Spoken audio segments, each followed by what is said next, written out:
Suddenly Germany, famed for its political stability, betrayed a new vulnerability last week. Or so some would have you believe. One of the tragedies of modern Britain is the implosion of the political center. And without the ballast of a strong center, we are steadily losing the capacity to think straight. This was a case in point. Chancellor Merkel's attempts to build a coalition government fell apart. Eurosceptic liberals and green ultras could not agree a program for government with her Christian Democrats. The British right gloated at the prospect this was the moment to exact better terms in the Brexit negotiations from a mortally wounded Germany now suddenly brought to earth. It was thinking far removed from any reality. Germany is neither politically nor economically mortally wounded. Yes, there is a major political crisis following a hung election, but Germany will find a way through, rather more satisfactorily than stuffing a tiny minority party with a £1 billion bribe, as the Tories did with the Democratic Unionists. Its political system requires its principal parties to keep on talking to each other. If none can command an overall parliamentary majority, they have their ideologies, but tempered by the necessity of dialogue to form a potential program for government. A resolution will be found, or another election called, with the electorate more keenly aware of the choices they are making. It is democracy by grown-ups. That is what is happening. German Social Democrats, after an impassioned plea by the president to put public before party interest, will poll their members about the terms for creating a possible coalition with Merkel's Christian Democrats.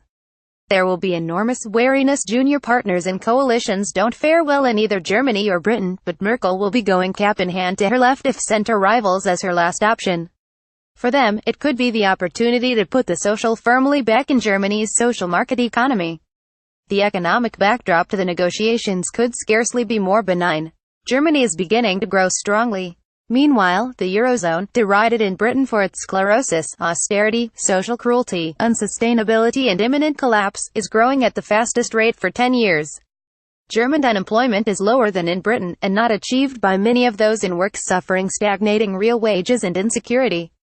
Germany has a strong budgetary surplus. There is huge scope to increase its already formidable economic competitiveness by stepping up its spending across new technology. It is not Britain that is going to be at the center of the latest European industrial revolution, but Germany and France. Yet none of this intrudes into our insular political debate.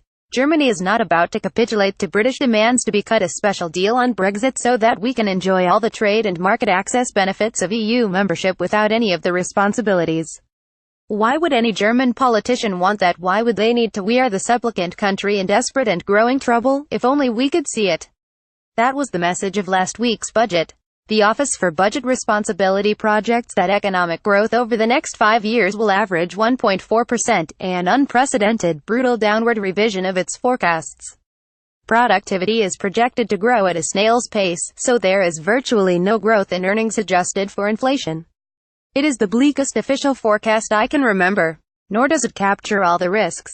Sir Ivan Rogers, UK representative to the EU between 2013 and 2017, in his lecture at the Hertford College series on Prime Ministers and Europe on Friday evening, disclosure I am principal at Hertford, Oxford, predicted the only feasible Brexit trade deal would be one based in principle on the Canadian Free Trade Agreement, but which could take up to a decade to negotiate in legal detail.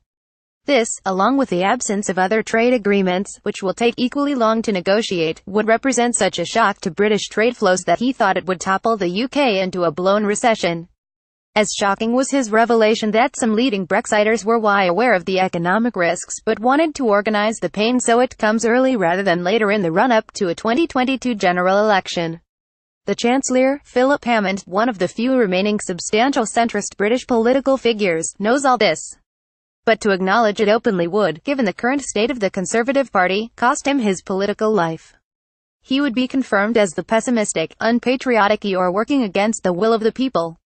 Instead, he has to talk of the opportunity ahead, and how the performance of the UK economy continues to confound those who seek to talk it down.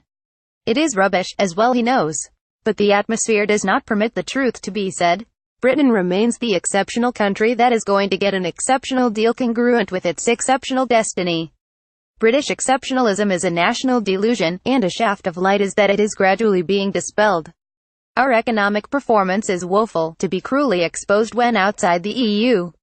And there is an emerging consensus about the need for an industrial strategy both to support more fast-growing, knowledge-intensive firms and to try to close Britain's huge geographical inequalities. Milton Keynes, with half Liverpool's population, produces the same volume of goods and services. For all its political weakness, the government is set to launch an industrial strategy white paper tomorrow, reinforced by Hammond earmarking another £2.3 billion for research and development in 2021 and £7 billion for the Productivity Fund in 2022. Jam tomorrow, maybe, and years behind what is happening in Europe and China, but a welcome signal of a new direction of travel. It is the beginning of thinking straighter, but too many cling to Britain's alleged exceptionalism, firing up so many Brexiters.